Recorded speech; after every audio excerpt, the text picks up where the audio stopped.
Hello friends, ഞാൻ ഇന്ന് വന്നിരിക്കുന്നത് എനിക്ക് ഒരു സന്തോഷ വാർത്ത ഉണ്ടായിട്ടുണ്ട്. ബ്ലാക്ക് പാന്തറിൻ്റെ ഫീമെയിൽസ് ബ്രീഡായിരിക്കുന്നു. അതിൽ നിന്ന് 20 കുഞ്ഞുങ്ങൾ ഉണ്ടായിട്ടുണ്ട്. ആ കുഞ്ഞുങ്ങൾ എന്നെ കാണിച്ചു തരാൻ വേണ്ടിയാണ് ഇന്ന് ഞാൻ വന്നിരിക്കുന്നത്. വേറെ ടാങ്കിലേക്ക് ആ കുഞ്ഞുങ്ങളിനെ മാറ്റാനും ഉണ്ട് കേട്ടോ ഗൈസ്. പിന്നെ കുറച്ചെണ്ണം ചത്തും പോയിട്ടുണ്ട്. ഞാൻ തീറ്റ കൊടുക്കാൻ മറന്നു പോയതുകൊണ്ടാണ് ചത്തുപോയത്. രാവിലെ തന്നെ സ്പോർട്സിൻ്റെ ഒരു കാര്യത്തിന് ഞാൻ പോകുന്നുണ്ട്.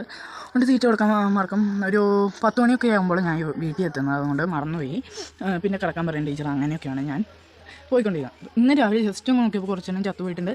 അപ്പോൾ ഈ ടാങ്കിലേക്കാണ് മാറ്റുന്നത് കേട്ടോ. ഇത്ര വലിയ ടാങ്കിൽ ഇടുന്നതിൻ്റെ കാര്യം തീറ്റ ഇട്ട് കൊടുത്താൽ അധികം അറിയില്ല കേട്ടോ.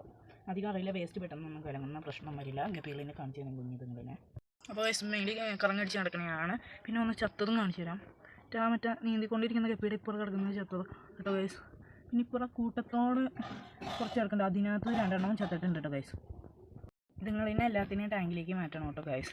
അത് ഇങ്ങോട്ടും കാണിച്ചു തരാം. പിന്നെ ഒരു കാര്യമുണ്ട്, നമ്മൾ ഈ ടാങ്കിൽ ബ്ലൂ വെറൈറ്റിയിൽ പെട്ട ഗപ്പി കിടക്കുന്നുണ്ടല്ലോ, അതിന് കുഞ്ഞുങ്ങളുണ്ടായി കൊടുക്കുന്നുണ്ട് കേട്ടോ. അതിനെ തപ്പണം. അത് ഈ ടാങ്കിൽ കുഞ്ഞുങ്ങളുണ്ട്, മേളിലേക്ക് പൊന്തി വരാത്തതാണ്. അടിയിൽ പായലോളം കൊണ്ട് അടിയിൽ നിൽക്കുന്നതാണ് കേട്ടോ ഗൈസ്. അങ്ങനെ കുറേ വാട്ടർ ക്യാബേജ് ഉണ്ടായിട്ടുണ്ട് ഗൈസ്. അപ്പോൾ ഗൈസ്, ഡെഡായ ഗപ്പികളുടെ എണ്ണം 9 ആണ് കേട്ടോ. പിന്നെ ജീവിച്ചിരിക്കുന്ന ഗപ്പികളുടെ എണ്ണം 11 കേട്ടോ ഗൈസ്. അടുത്തൊരു ദിവസം അടുത്ത പാർട്ടുമായിട്ട് ഞാൻ വീണ്ടും വരുന്നതായിരിക്കും ഗൈസ്.